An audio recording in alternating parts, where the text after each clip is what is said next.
Cette usine gazière au Yémen serait utilisée comme prison secrète par l'armée des Émirats arabes unis. Le site était exploité notamment par le groupe français Total jusqu'en 2015, date à laquelle il a été transformé en centre de détention. Plusieurs ONG affirment que des actes de torture y sont perpétrés par les forces de la coalition. Cette affaire, révélée dès 2019, a été relancée ces derniers jours par des députés français. Une cinquantaine d'entre eux ont adressé une lettre au chef de la diplomatie pour lui demander des explications. Et ils l'ont directement interpellé ce mardi à l'Assemblée nationale. Plus de 10 mois après les premières alertes, continuez-vous à prétendre n'être au courant de rien, alors même qu'un rapport de la direction du renseignement militaire montre l'inverse? Vous savez. Réponse du chef de la diplomatie française.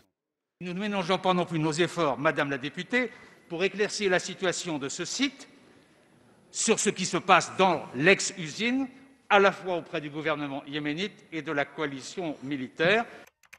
Mis en cause, le groupe pétrolier français avait réagi par ailleurs en assurant ne disposer d'aucune information spécifique quant à l'usage fait de la partie de l'usine qui a été réquisitionnée.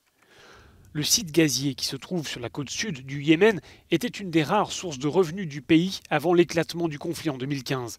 Les députés français qui ont écrit à Jean-Yves Le Drian lui demandent d'œuvrer au redémarrage de ce site industriel et par là même que soit mis fin à son occupation par les soldats des Émirats.